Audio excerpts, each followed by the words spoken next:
ఈ press meet పెట్టింది only కాపు కులస్తుల కోసం, కాపు సోదరులకి, కాపు సోదరీమణులకి వాళ్ళు ఎంత మోసగింపబడుతున్నారో, ఎంత దగా పడుతున్నారో, ఎంతమంది రాజకీయంగా కాపు సోదరులని ముంచివేశారో, అవమానించారో, దూరంగా పడేశారో, ఎందుకు ఆ కులానికి ముఖ్యమంత్రి పదవి రావడం లేదు అని అనుకుంటే నేనున్నా మీ ముందుకు వచ్చానని చెప్పి మళ్ళీ మోసం చేస్తున్న రాజకీయ నాయకులు, మోసపోతున్న కాపు సోదరుల గురించి నేను మాట్లాడుతున్నా. ఇది మాట్లాడాలి అంటే 1988కి వెళ్ళాలి. చూశారుగా వంగవీటి మోహన రంగ అప్పట్లో ఎమ్మెల్యే, కాపుల ఆశాజ్యోతి, మాలాంటి వాళ్ళందరికీ పెద్ద హీరో. ఎన్టీఆర్ కంటే, నాగేశ్వరరావు గారి కంటే, అందరికంటే మాకు ఆయనకి దైవంగా భావించేవాళ్ళం స్టూడెంట్ లీడర్స్గా మేము ఉన్నప్పుడు. అతన్ని ఎలా చంపారో ఈ పోస్టర్లో నేను చెప్పదలుచుకున్నా. గొంతు కోసి, ఆల్మోస్ట్ 90% గొంతు కోసి, చచ్చాడా లేదా అని చేయబెట్టి చూసి ఆ బాడీని పడవేసి వెళ్ళిన వాళ్ళు. రంగాని ఎవరు చంపారు అన్న కాదు, ఎవరు చంపించాడు అంటే ఇదిగో ఆ పెద్ద మనిషి. ధైర్యంగా చెప్తున్నా, నారా చంద్రబాబు నాయుడు వంగవీటి మోహన రంగా గారిని చంపించాడు. అది అందరికీ తెలుసు, అది అందరికీ తెలుసు. రంగా గారి అబ్బాయి తెలుసు, ఆ అబ్బాయి క్లిప్పింగ్స్ ఇప్పుడు ఉన్నాయి, పెద్ద పెద్ద వాళ్ళందరూ తెలుసు, ఆంధ్రలో ప్రతి వాడికి తెలుసు. 1988లో ఆయన ఎమ్మెల్యేగా ఉన్నప్పుడు కృష్ణా జిల్లా, గుంటూరు జిల్లా, ఈస్ట్ గోదావరి జిల్లా, వెస్ట్ గోదావరి జిల్లా, ప్రకాశం, ఈ 5 జిల్లాల్లో దగ్గర దగ్గర 60 నుంచి 70 ఎమ్మెల్యే సీట్లు ఉంటే ఆ 5 జిల్లాలకి ఈ 60-70 ఎమ్మెల్యేలకు ఈ రంగా గారే ప్రభావితం చేసేవాళ్ళు. ఆ 5 జిల్లాల్లో ఎన్టీ రామారావు కంటే మహా గొప్ప నాయకుడు రంగా గారు. ఈ రంగా గారు బతికితే ఈ 5 జిల్లాల్లో ఎమ్మెల్యే సీట్లు ప్రభావితం చేస్తే మనకు రాజకీయ భవిష్యత్తు ఉండదు, ఇతను చంపాల్సిందే అని కంకణం కట్టుకున్నాడు నారా చంద్రబాబు నాయుడు. అప్పటి నుంచి ఆ ప్రభుత్వ యంత్రాంగం కానీ, పెద్దలు కానీ, మరొకరు కానీ రంగా గారిని ఎంత హింసించారో జర్నలిస్టులు అందరికీ తెలుసు.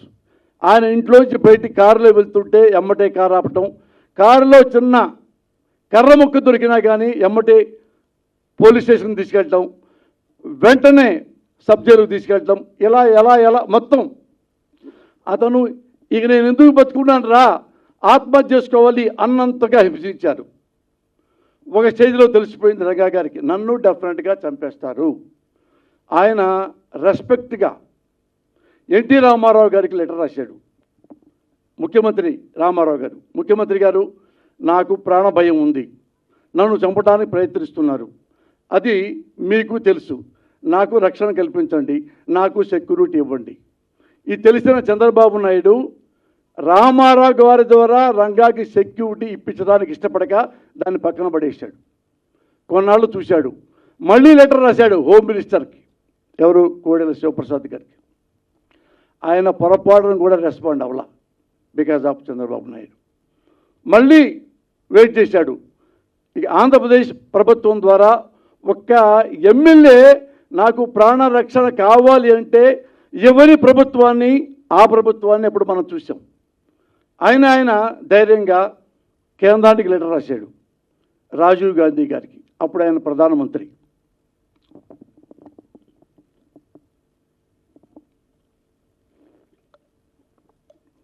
ఆయన ప్రధాని రాజీవ్ గాంధీ గారు పాప జెంట్లమన్ వెంటనే స్పందించాడు.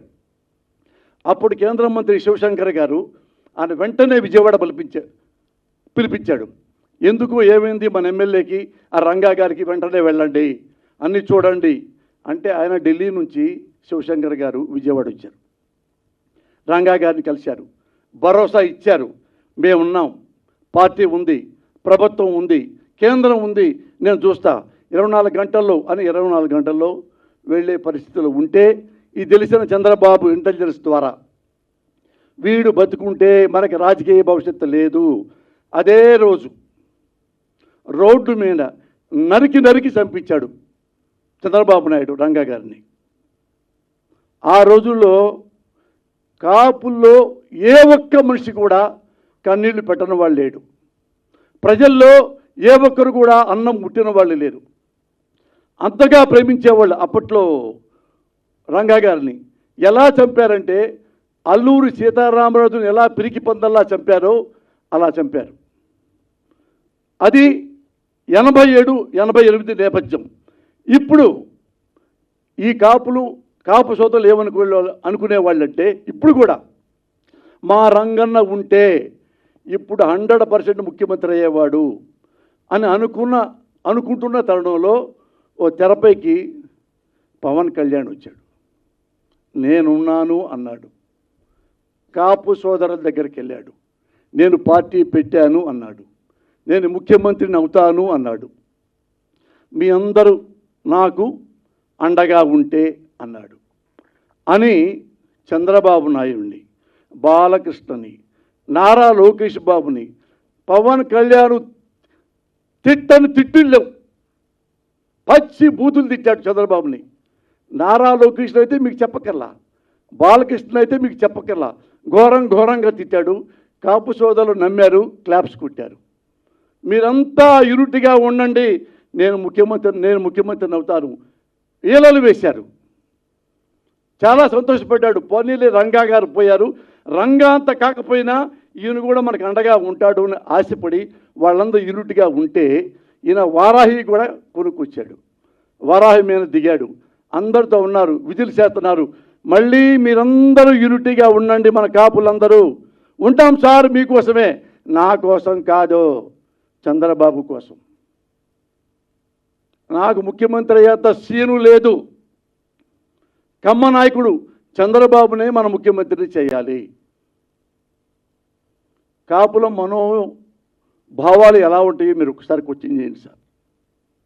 నేను ఎందుకు ఈ మాట్లాడుతున్నానంటే నేను ఏదో జగన్ గారికి సపోర్ట్ చేస్తానని ఇంకోళ్ళు సపోర్ట్ చేయరని కాదు. నేను ఓటర్ని, నేను సామాజికంలో ఒకరిని, ఒక పౌరుని, భారతదేశంలో ఒక రాజకీయ నాయకుడు ఒక పార్టీ పెట్టి నేను చేస్తానంటే ఆలకిస్తా. ఇప్పుడు మోడీని నేను బీజేపీ వాడిని కాదు.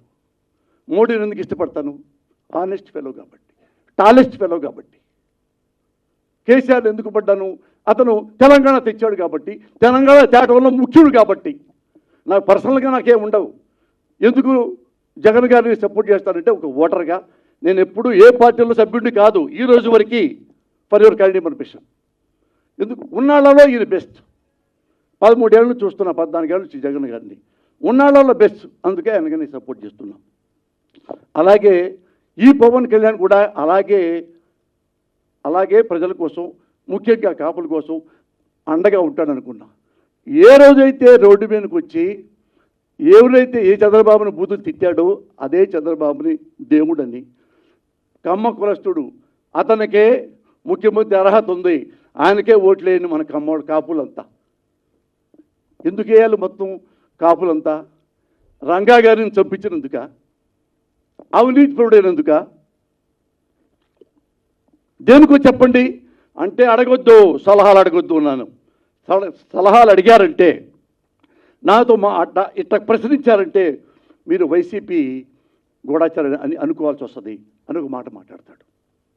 వాళ్ళు అన్నారు, ఏమండి అతను పబ్లిక్గా మన రంగన్నను ముక్కలుగా చెప్పేస్తే అతనికి ఎలా మేము ఓటేస్తాం? ఆయనకే ఓటేయాలి. రంగాన్ని చంపినేస్తారే ఆయనకే ఓటేయాలి, కమ్మడికే ఓటేయాలి, కమ్మడే ముఖ్యమంత్రి కావాలి.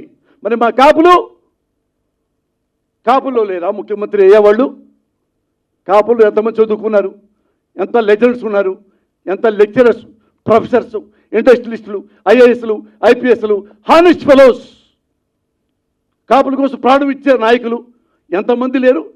నీ చేత కాదు, నువ్వు చేయనన్నావు, ఇంకో కాపు కులాన్ని పెట్టావు, ఇంకో కాపు సోదరులు పెట్టు ముఖ్యమంత్రి క్యాండిడేట్గా. నువ్వు చంద్రబాబుకు తిట్టి అప్పుడు క్లాప్స్ కొట్టించి నువ్వే మళ్ళీ చంద్రబాబు క్లాప్స్ కొట్టమంటావు? ఏమండి రంగా మీకు కాపులంటే ఫీలింగ్ లేదా? ఉందని చెప్పారు, మేము అనుకున్నాం. మరి రంగా గారు చెప్పినప్పుడు మీరే చూడటానికి వచ్చారా? కానీ మీ ఇంట్లో ఉండేనా ఖండించారా?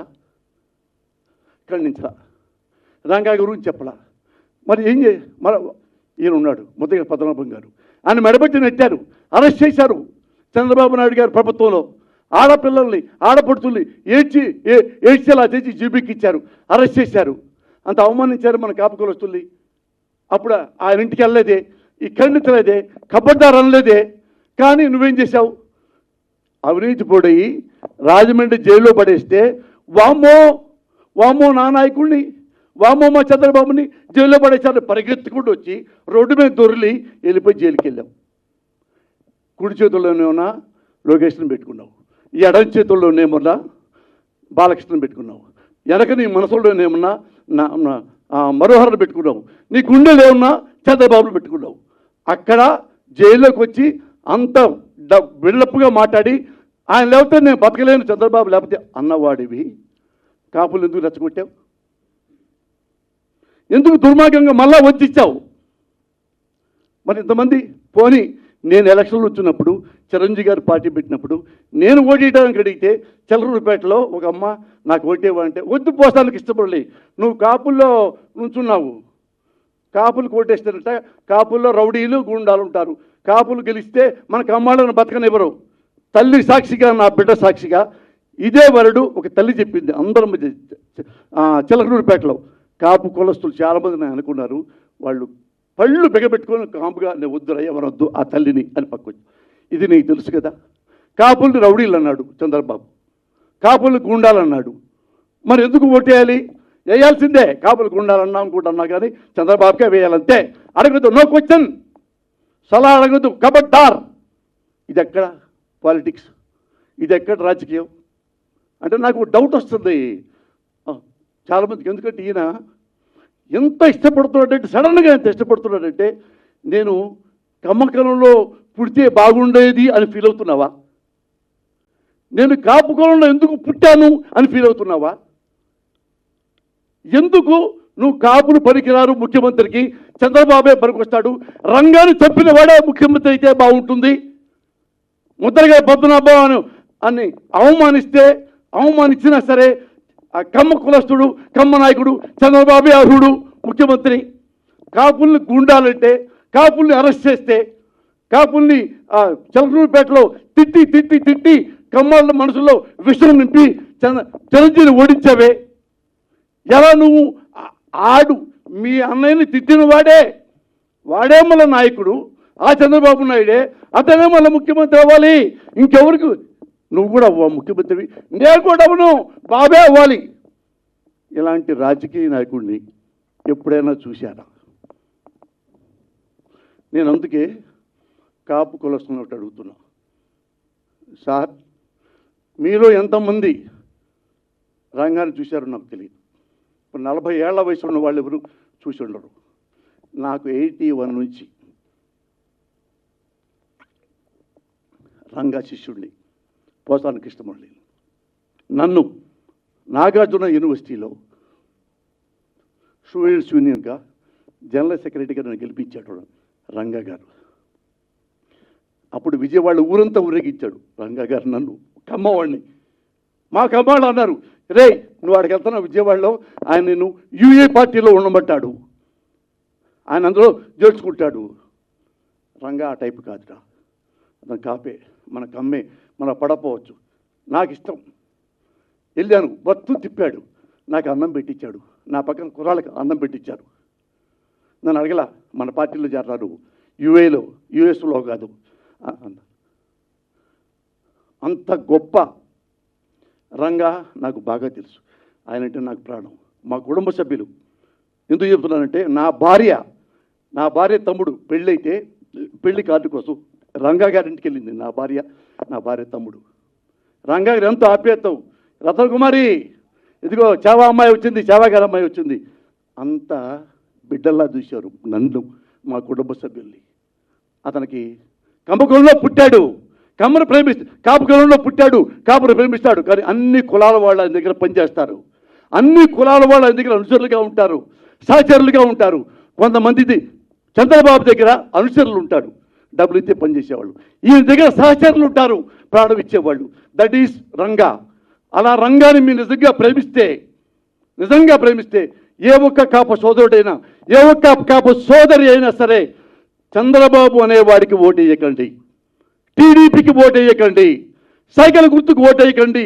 ఎవరైనా ఈ పవన్ కళ్యాణ్ మాటలు నమ్మి మీరు ఒక్క ఓటైనా సైకిల్కి వేస్తే స్వర్గంలో ఉన్న రంగా గారికి ఆత్మ క్షోభిస్తుంది. మీరు ఆ ఓటు వెయ్యకపోవటమే రంగా గారికి ఇచ్చే గొప్ప నివాళి.